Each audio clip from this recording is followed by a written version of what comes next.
Hi, and welcome to Retro Eric. Earlier today, I took a trip to a place called Sotra to pick up an IBM 5155 portable computer. When I was there, I asked the seller, as I always do you have other computer stuff you want to get rid of?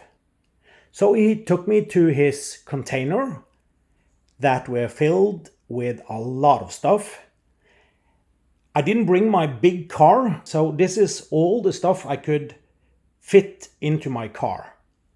But it's quite a lot. So today I'm gonna take you through all the stuff I found in that container.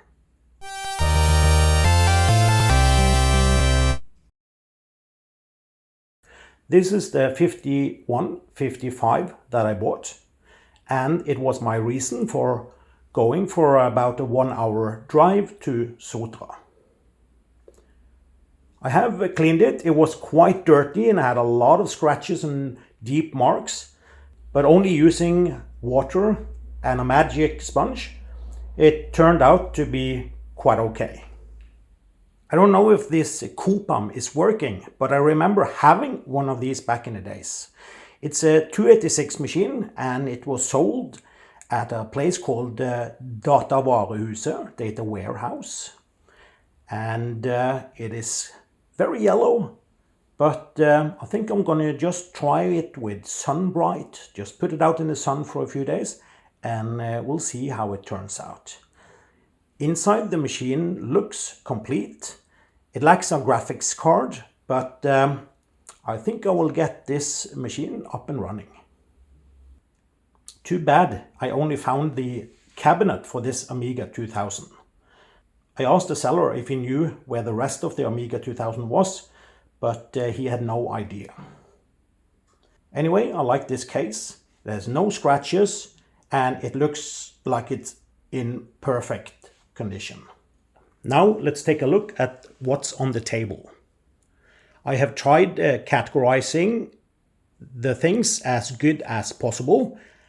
And I think we'll start here on the left and just move on furthest to the right, where most of the goodies are at last. I think this is a piece of an old hard drive. There were probably more than one plate, and they were probably connected together in a bundle or a spindle. Anyway, I will probably hang this on the wall, maybe make something more out of it. If you have an idea, just let me know in the comments. Some pieces of memory, a very nice disk container.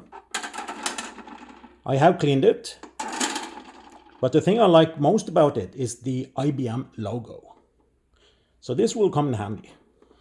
2 ESA 10BASE-T cards, network cards, with manuals and software, everything is in there. Let's take a look. The manual, the software, and the card. More floppy disk containers and a few floppy disks. We also have quite a few of these lids. It's quite handy to have because when you repair old computers, you always lack one of these. These are quite ordinary, but I'm especially glad I found this. This will fit perfectly with my IBM 5155. So I'm looking forward to testing this. We have 2 of these Compaq Deskpros. I think they are Pentiums. Yeah, it actually says Pentium there. So they are Pentiums. I have not tested them yet, but I'm sure I will get them to work. I'm especially glad I found this. It's a brand new cabinet, an AT cabinet from TCI. That was a local seller here in Bergen, Norway. And I've been looking for this case for 3 or 4 years now. I'm really looking forward to building something fancy inside this cabinet. Here we have a lot of chips. I have not taken a closer look at what this is, but we can read CPU, Syntron, CPU, delay line. And on some of these I read ROM or used ROMs. And I opened this and I found 6 pieces of static RAM that I think we can put on a motherboard to increase the cache. I found several motherboards. This is a socket 3 motherboard. It has a bezel local bus connector and it has some memory. So I'm looking forward to testing this. Another motherboard, also a socket 3 I think, also with 16 bits ESA and bezel local bus, and it has some memory. This motherboard is a very old one, as you can see on the layout. I'm not sure what these long slots are for. If you know, please let me know in the comments. But it has a CPU and it says 386. The last motherboard, it's a socket 7 motherboard. It has a Pentium CPU, no memory, but it has PCI and ISA 16 slots. So I'm gonna for sure test that out. Maybe I will use this motherboard in the TCI cabinet I just showed you. These two ISA 8-bit cards have a BNC connector. So first I was thinking that maybe this is a graphics card, but I don't think so. Maybe they are like a measuring, or connected to some sort of measuring equipment, maybe an oscilloscope or something like that. I will have to check what is written on these cards and see what I'll find out. If you have any idea or if you are interested in one of these cards, please let me know. A brand new data cartridge with the plastic still on. To the left here we have several controller cards, I/O cards. Nothing really interesting. Here we have 3 graphics cards, 1 Cirrus Logic and 2 Oak. I think these Oak graphics cards are quite old and very slow. Probably not gonna be able to run Quake. But these Cirrus Logic cards can be quick. But I don't remember this number or model number if that is one of the slower or faster ones. But I'll check that out. Here we have 3 controllers, hard drive controllers. This is IDE, and we have 2 of these, even with the manual. It says Winchester, as we can see on the connections here. These are used for MFM hard drives. This is more interesting. It's a Microsoft InPort and a corresponding Microsoft mouse. So this will fit nicely in an old 8086 or 286 machine. So I'm looking forward to testing this. This card I'm not sure what is. It has a DB9 output, so it could be in a monochrome display adapter, but I think this is probably an old network card. But I have to Google these markings and see what it is. This one says 5250 emulator. So I guess that this is a terminal emulation emulating the IBM 5250. A Chicony keyboard.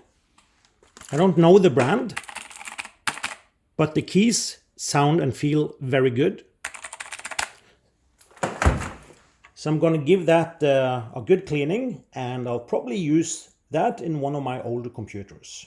We have several manuals, a Model 95 XP and a Model 80, another Model 80, some 3270 emulation cards guides. Now we are starting to find some good stuff.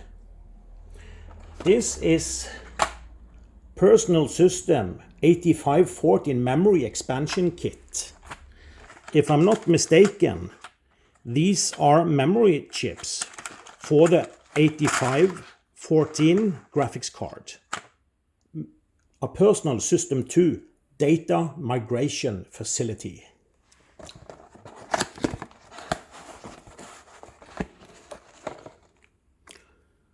Opening this up, we'll see this lump, and I read the manual earlier today, and the one side you fit in a older IBM 5150 or 5160 or equivalent, and the other side goes to a PS2 machine. And then you can use the cable to transfer files. Next, Personal System 2 Math coprocessor. This box actually contains a 487SX. Moving on to some software. IBM Hollywood. I think it is a presentation software. The IBM International Technical Support Centers. First, I thought it was like a catalog of support centers, but it looks like it's much more than just a catalog of support centers. Norton Utilities, version 6.01. It's an upgrade edition with 3.5 inches floppy drives. Nice. Sound Blaster CD, Quick Link 2, Windows 95. It has a Compaq logo on the back. So maybe these were sold together with the Compaq Presarios we looked at earlier. And a brand new Windows 3.1. I have opened it and all the floppies looks like they are there and all the software. So this will look nice in my shelf where I display some of the software I have. A bunch of keys. OS2 Warp Edition 3. And the user handbook for the personal computer AT. The timing is perfect because I just found myself a personal computer AT that I will make a video about, and I didn't have the manual, so the timing here was perfect. IBM DOS version 5, also perfect in my display shelf. PC Tools International version 8, 3.5 inch HD floppy disks. Nice to have. And I have two of these OS2 version 2. Complete with manuals and floppy disks. 1, 2, 3, 4 PS2 floppy drives. With two of these lids or covers. I don't know if they're working, but it says OK on at least one of them, so that's a good sign. We have a token ring network adapter, guide to operations. Two of those. A token ring network adapter. This is for the PS2 micro channel architecture bus. Not been opened. We have 4 of these network adapters, also token ring, not been used, I would guess, all in original packing, and a couple of installation manuals for those. We are beginning to see the end of showing off all the stuff I picked up. So the best things are for last, so let's just dive into the last part here. It's a MCA card for a PS2 machine. It says IBM 5352, and I think that is a token ring adapter. Maybe the same adapter as I just showed you in original boxes.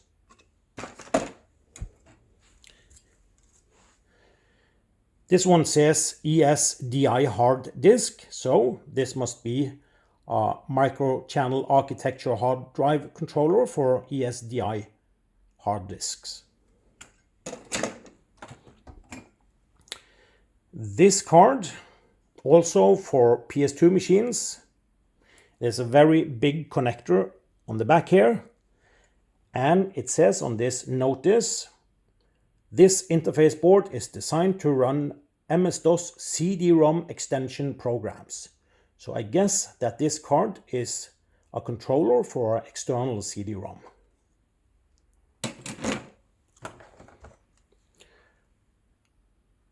This card has some memory and it has a huge and heavy dongle on the port. So maybe this is a SCSI card. I am not sure. If you know what it is, let me know.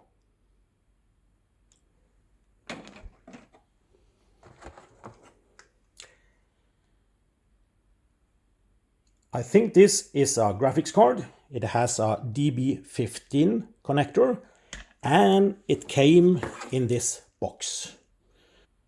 A RAM expansion card, also for a PS2 machine, maybe 16 megabytes of memory. And one more RAM expansion card.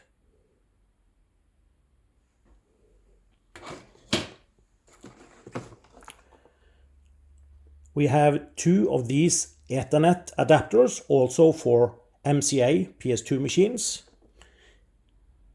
It says Ethernet, so that is what it is. We have two of those. So, what is these two last boxes? Well, let us take a look. It's a huge card. It's double-sided, micro-channel, DB15 connector,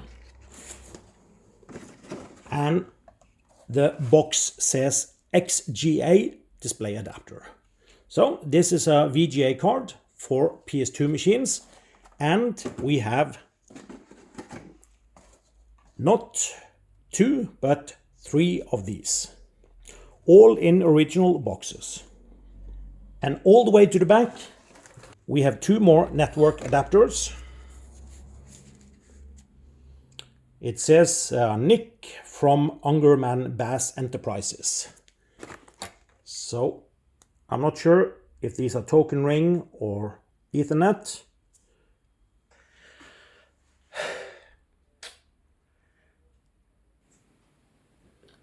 Well, this video is at its end and the hard reality is sinking in.